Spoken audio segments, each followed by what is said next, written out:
Bo día a todos e todas. Empezamos unha nova sesión técnica. Hoxe vamos a falar do informe técnico do Programa de Vigilancia Sanitaria das Zonas de Baño 2022. Acompáñame Marifé Montero Torreiro, que é a xefa do Servicio de Protección Radiolóxica da Dirección Xeral de Saúde Pública, e que sigue colaborando no Servizo de Sanidade Ambiental, levando, por exemplo, o programa de zonas de baño. Bueno, este é un programa que xa ten máis de 30 anos na Consellería, na Dirección Xeral de Saúde Pública. A vigilancia das zonas de baño é importante, xa que o uso recreativo das augas pode provocar gastroenteritis ou enfermedades respiratorias en persoas que se bañen en augas contaminadas, e este programa o que tenta é minimizar estos riscos, non? Bueno, cando queiras, Maife, podes presentarnos os resultados da tempada 2022, que en breve empezaremos a 23, pero este sería o informe da tempada do ano pasado. Bos días a todos. Entonces vou a presentar o informe da tempada pasada.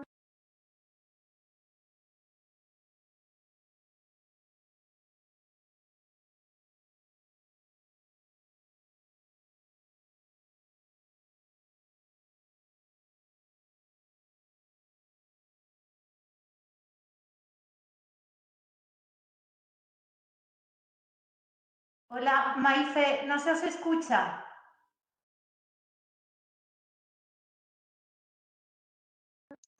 Ahora? Ahora sí, ahora sí. Gracias. Bueno, como dixo a súa directora, pois as augas de baño presentan certos riscos pola contaminación microbiolóxica de orixe fecal que pode provocar gastroenterite ou outros problemas para a saúde, que, aínda que non son riscos graves, hai un número importante de persoas expostas. As augas de baño defínense como augas superficiais onde se prevé xa que poda bañarse un número importante de persoas e onde non exista unha prohibición ou recomendación permanente de non bañarse. Os obxectivos principais do Programa de Vigilancia Sanitaria das Zonas de Baño de Galicia que leva a cabo a Dirección Xeral de Saúde Pública, temos, por un lado, o obxectivo xeral de minimizar estes riscos de contraer enfermedades ou bañarse tanto en augas marítimas como continentais, e os obxectivos específicos son varios. En primeiro lugar, vixiar e clasificar as augas das zonas de baño censadas.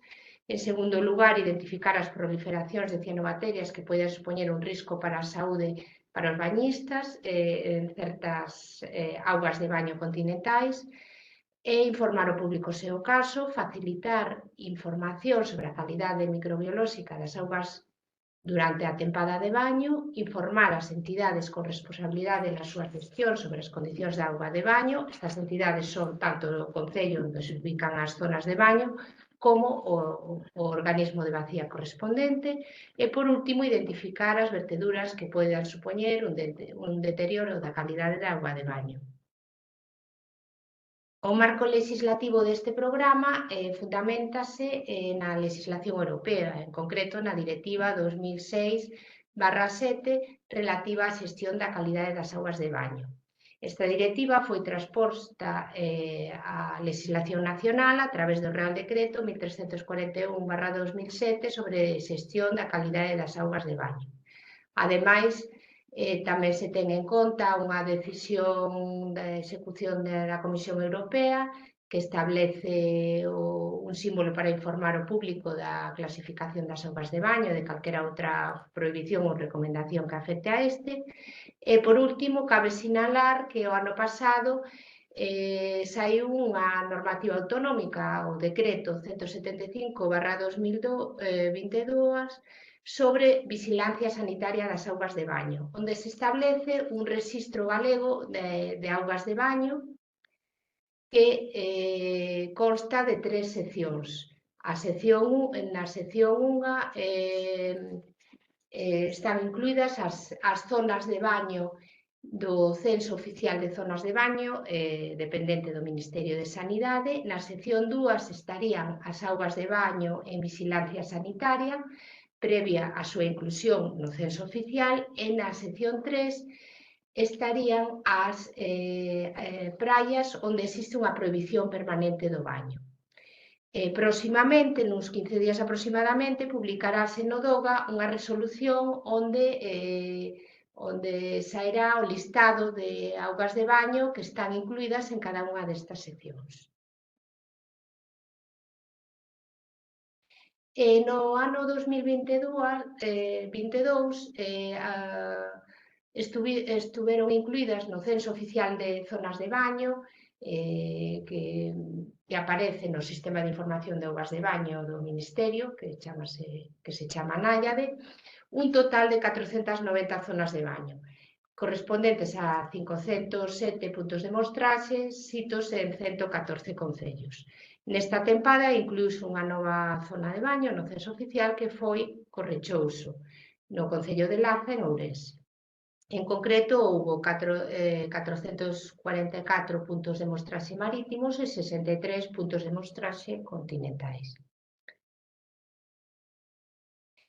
Con respecto ao Informe Nacional de Calidade de Augas de Baño publicado polo Ministerio no 2021, que é o último do que se dispón, Galicia é a comunidade autónoma con máis zonas de baño do Estado, en concreto o 22,4%.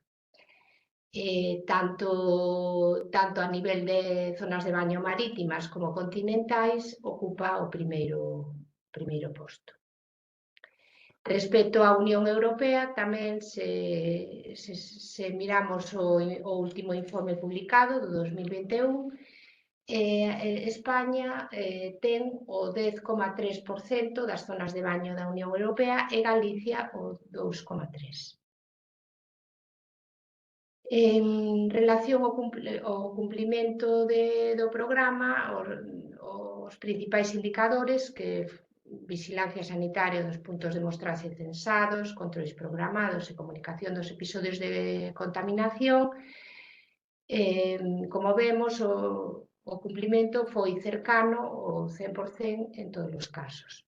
O número de mostras recollidas superou as 5.000 durante toda a campaña. Isto inclúe tanto as mostras de auga de baño programadas como as repeticións que se fixeron por contaminación.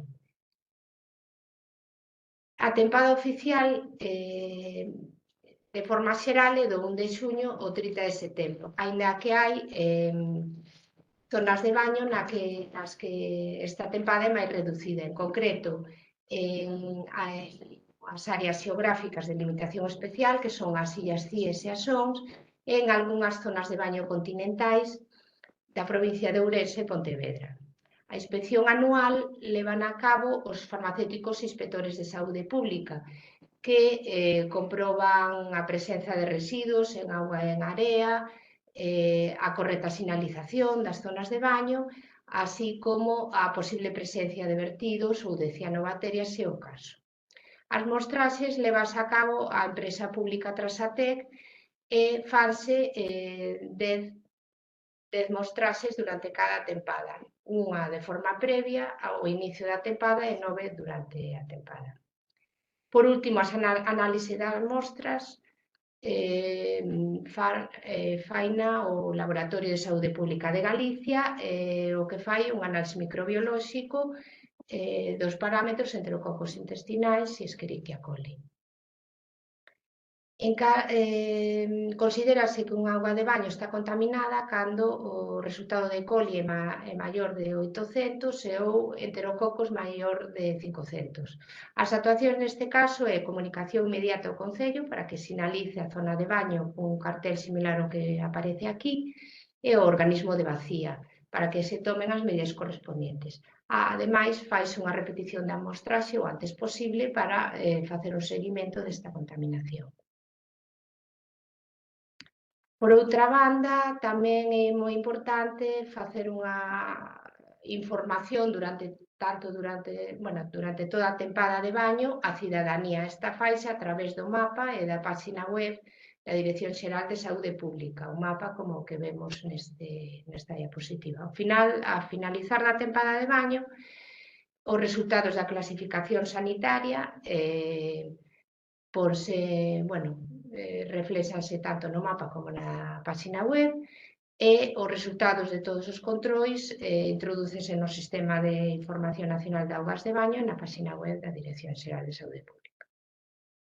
Como se fai este cálculo da clasificación sanitaria ao final da tempada? Faise en base ao establecido na Directiva Europea, tendo en conta os resultados das 4 últimas tempadas e o percentil da función normal de densidade de probabilidade. Este percentil é 95 no caso das praias con clasificación excelente boa e o 90 no caso das de clasificación suficiente. Nesta tempada 2022,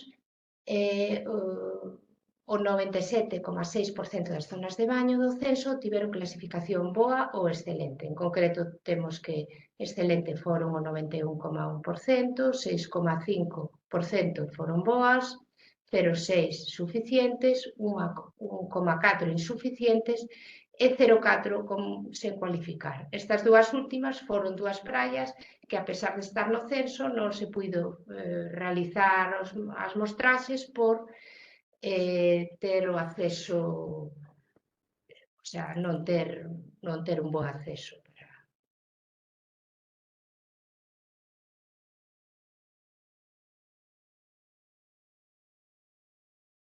Se comparamos os resultados de augas marítimas e continentais, vemos que nas zonas de baño continentais a calidade é un pouco máis baixa que nas marítimas. Sen embargo, sumando as playas con calidade excelente e boa, vemos que o 98,4% das marítimas e o 92,1% das continentais estuveron neste caso. Respecto á evolución da clasificación das zonas de baño respecto a temporadas anteriores, vemos que se mantén en niveis altos a calidade das augas de baño tempada a tempada. A pesar de que disminuiu un pouco a porcentaxe de zonas de baño excelentes e aumentou un pouco a de insuficientes respecto á tempada anterior, se o vemos, por exemplo, respecto a varias tempadas antes, a 2008, pois vemos que a tendencia xeral sí que é positiva. Nesta tempada houbo 13 zonas de baño que tiveron clasificación insuficiente e, polo tanto, nas que na tempada actual, a 2023, vai estar prohibido o baño. En concreto, no censo oficial houbo 7 zonas de baño, 2 en Coruña, 1 en Ourense, 4 en Pontevedra, e nas zonas de baño en avaliación sanitaria houbo 6. 2 en Coruña, 2 en Lugo e 2 en Pontevedra. Por outra banda, temos as zonas de baño onde xa existe unha prohibición permanente do baño, porque, segundo a legislación, aquelas praias nas que durante 5 tempadas consecutivas houbo unha clasificación insuficiente pasan a estar con prohibición permanente do baño. En concreto, houbo 15, como se observa nesta diapositiva. Tanto as zonas de baño con clasificación insuficiente como as de prohibición permanente do baño, tamén se informa sobre elas na página web da Dirección Xeral e no mapa de zonas de baño pódense consultar. En relación ás zonas de baño en evaluación sanitaria, na tempada 22 houbo un total de 20 zonas. Destas, 8, as que están marcadas en amarelo, como xa teñen bons resultados as dúas últimas tempadas, nesta tempada 2023 xa van a pasar ao censo oficial. En concreto, van a ser a praia de O Regueiro en Bergondo, Río Neira en Baralla, o río Cabe en Oincio, o río Miño en Rábade, o río Carraxó en Laza, o río Ulla na Estrada, Espiñeiro en Illa de Arousa e Pampaído en Sanxenxo. O resto seguirán en avaliación unha tempada máis. Por último, unha pequena mención á vigilancia de cianobacterias na pasada tempada. houbo 3 zonas de baño onde se detectou presencia destes microorganismos. Por unha parte, no Encoro das Conchas, onde hai 2 zonas de baño, a zona de Porto Quintela en Bande e o Corvo a Rola en Muiños, e por outra banda, o Regato das Forcadas que desemboca na zona de baño de Vilarrube en Valdoviño. En relación ás zonas de baño do Encoro das Conchas, a elevada proliferación de cianobacterias e a presencia de cianotoxinas impediu o baño nas 2 zonas de baño do Encoro das Conchas a finais de xuño e desde finais de agosto ata finais de setembro. E por outra banda, no Regato das Forcadas, a presencia de cianobacterias de cianotoxinas impediu o baño no regato a finais de xuño, a mediados de xullo e desde a segunda semana de agosto ata finais de setembro. Por último, como conclusións, poderíamos decir que a vixilancia e control sanitario tivo lugar no 96,5% das zonas de baño censadas. Segundo lugar, intensificouse a vixilancia e control sanitario naquelas zonas de baño afectadas pola proliferación masiva de cianobacterias. Ademais, o 99,4% dos episodios de contaminación foronlle comunicados aos concellos implicados. E dos puntos de mostraxe das augas de baño do censo oficial, o 91,1% foron excelentes, o 6,5% bons, o 0,6% suficientes, o 1,4% insuficientes e o 0,4% sen clasificar. E, por último, continúa a mellora na calidade das augas de baños, xa que seguen en niveis altos as zonas de baño con clasificación sanitaria excelente e en niveis mínimos aquelas con clasificación insuficiente. E nada máis, moitas gracias pola vosa atención. Bueno, pois rematamos xa esta sesión técnica. Convidamos a que consultedes a página web durante toda esta tempada para poder ver a clasificación das praias ou a información que vamos colgando todos os días. E nada, ata a próxima sesión.